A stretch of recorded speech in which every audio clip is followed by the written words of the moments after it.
Hello everyone, সবাই কেমন আছো? আশা করছি ভালো আছো। আমি তো খুবই ভালো আছি। কয়েকদিন আগেই আমার হাজব্যান্ডের জন্মদিন গেল। তো সেই দিন যে কেকটা কেটে সেলিব্রেট করা হয়েছিল, সেই কেকটা মানে চকলেট কেকটা আমিই বানিয়েছিলাম। ভাবলাম একবার শেয়ার করি তোমাদের সাথে যে কীভাবে খুব ইজিলি বাড়িতে আমি বানিয়েছিলাম চকলেট কেকটা। পুরো ভিডিওটা দেখো, আশা করছি ভালো লাগবে। প্রথমে একটা বড় মাপের থালা নিয়ে নিয়েছি, আর একটা চালনিতে 2 কাপ মতন ময়দা নিয়ে নিলাম, একদম চেলে নিলাম যদি কোনো পোকা টোকা থাকে সেই জন্য। এবার চেলে নেওয়ার পরে ওর মধ্যে দিয়ে দেবো মেন যেটা জিনিস, কেক ওটা ছাড়া যেটা কেক হবে না, সেটা হচ্ছে বেকিং পাউডার। বেকিং পাউডার 2 চামচ মতন দিয়ে দেবো, আর হাফ চামচ মতন বেকিং সোডা, আর দিয়ে দেবো এর মধ্যে, যেহেতু চকলেট কেক বানাবো তো কোকো পাউডারটা লাগবে, তাই কোকো পাউডারটা এখানে আমি 2 চামচ মতন দিচ্ছি। আমার প্রোফাইলে গিয়ে ভিডিওতে গেলে দেখতে পাবে এর আগে যদি কোকো পাউডার না থাকে তোমরা ডেয়ারি মিল্কের সাহায্যে কিন্তু চকলেট কেক বানাতে পারো। তার আগেই রেসিপি আমি শেয়ার করে রেখেছি, পারলে একবার চেক করে নিও তোমরা। তো এখানে কোকো পাউডার অ্যাড করছি 2 চামচ মতন, 2 চামচ মতন বেকিং পাউডার, হাফ চামচ মতন বেকিং সোডা, স্বাদ মতন একদম কম পরিমাণে একটু লবণ দিয়ে শুকনো উপকরণটা ভালো করে হাতের সাহায্যে মিক্সিং করে আমি সাইডে রেখে দিলাম। এবার একটা বোলস নিয়ে নিয়েছি, যেহেতু কেক ডিম তো লাগবেই, তাই 3টে ডিম ফেটিয়ে নিচ্ছি এখানে। আর ডিমটা প্রথমে অনেকক্ষণ ধরে ফেটিয়ে নিতে হবে, তার মধ্যে এক এক জিনিস অ্যাড করছি। পুরো ভিডিওটা দেখতে থাকো, একটুও কিন্তু স্কিপ করলে কেকটা কিন্তু বাড়িতে ভালো করে বানাতে পারবে না। 3টে ডিম ভালো করে আমি ফেটিয়ে নিলাম। ওর মধ্যে দিয়ে দেবো যে কাপের মাপে আমি 2 কাপ ময়দা নিয়েছিলাম, সেই কাপেরই মাপের সেম কাপে আমি 2 কাপ মতন চিনি নিয়ে নিলাম। আর চিনিটা এবারে কিছুক্ষণ ধরে গলিয়ে নিতে হবে। আপনারা চাইলে কিন্তু চিনিটাকে গুঁড়িয়েও দিতে পারেন, তাহলে আরও ইজি হবে প্রসেসিংটা।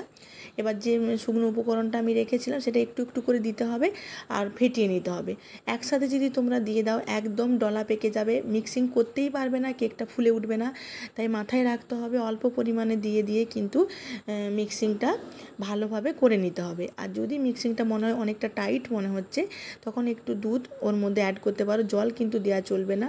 আমি আগে থেকে একটা পাত্রেতে একটু উষ্ণ গরম দুধ রেখে দিয়েছি, কারণ আমি জানি কেক বানাই বাড়িতে, যখনই বানাই একটু হলেও একটু টাইট হবে, সেই জন্য একটু দুধ দরকার। তোমরা চাইলে এখানে আমুলের একটু 10 টাকার গুঁড়ো দুধও গরম জলে লিকুইড করে রেখে দিতে পারো, ওটা দিলেও হবে। এবার আস্তে আস্তে করে আমি শুকনো উপকরণটা দিচ্ছি, আমি তিনবার কি 4বার 4টে স্টেপে দেবো।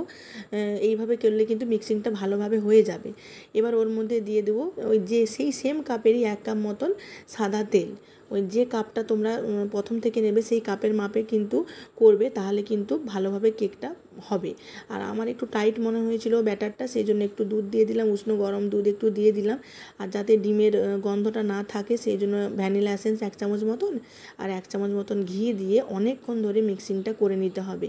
ব্যাটারটার কাছে গড়া, ব্যাটারটা যত ভালোভাবে বানাতে পারবে তত ভালোভাবে কেকটা ফুলে উঠবে। তো ওটা তো হয়েই গেছে। এবার প্রেসার কুকারে যেহেতু কেকটা বানাবো, প্রেসার কুকারটা আগে থেকে ধুয়ে পরিষ্কার করে শুকিয়ে রেখেছিলাম। এবার প্রথমে তেল ব্রাশ করে নিলাম, আগে থেকে একটা গোল কাগজ কেটে রেখেছিলাম প্রেসার কুকারের তলাটাতে পাতার জন্য, যাতে কেকটা ভালোভাবে উঠে আসে। এবার চারধারে ভালো করে বেশি পরিমাণে তেল ব্রাশ করতে হবে, যখন কেকটা ভালোভাবে হয়ে যাবে, যাতে কেকটা ভালোভাবে বেরিয়ে আসে প্রেসার কুকারের মধ্য থেকে, সেই জন্য তেল ব্রাশটা অবশ্যই দরকার। তেল ব্রাশ করে নেওয়ার পরে ওই লিকুইডটা ভালোভাবে ঢেলে নিতে হবে। ঢেলে নেওয়ার পরে একটু ঝাঁকিয়ে দিতে হবে, যাতে কোনো হাওয়া বাতাস না থাকে, পরিপূর্ণভাবে যাতে ঢালা হয় সেই জন্য একটু ঝাঁকিয়ে নিতে হবে প্রেসার কুকারটা। আর গ্যাসের উপরে আমি অনেক আগে থেকে, যেটা রুটি সেঁকা হয় একটা তাওয়া, আমি বসিয়ে দিয়েছি 5 মিনিট আগে, বেশি আগের দরকার নেই। 5 মিনিট আগে বসিয়ে দেওয়ার পরে এবার প্রেসার কুকারটা বসিয়ে দিলাম। প্রেসার কুকারের ঢাকনাটা লাগানোর সময় অবশ্যই প্রেসার কুকারের ওই রাবারটা আর সিটিটা খুলে রাখতে হবে। এবার ঠিক 50 মিনিট পর খুলে এসে দেখছি কেকটা ভালোভাবে ফুলে উঠেছে, একদম পারফেক্ট নরম তুলতুলে কেক হয়ে গেছে। আর ওই প্রথমে যখন গ্যাসের ওভেনটা জ্বালাবে 10 মিনিট মতন হাই ফ্লেম, আর পুরো রান্নাটাই কিন্তু লো ফ্লেমে হবে। 50 মিনিট পর এসে দেখলাম ভালোভাবে হয়ে গেছে। ওটা ঠান্ডা করার জন্য রেখে দিয়েছিলাম অনেকক্ষণ, কারণ ঠান্ডা না হলে তো প্রেসার কুকারের মধ্যে আমি হাত দিতে পারবো না। ঠান্ডা হয়ে যাওয়ার পর কেকটা বার করে তোমাদেরকে দেখাচ্ছি কত ইজিলি কেকটা প্রেসার কুকারের মধ্যে থেকে বেরিয়ে গেল।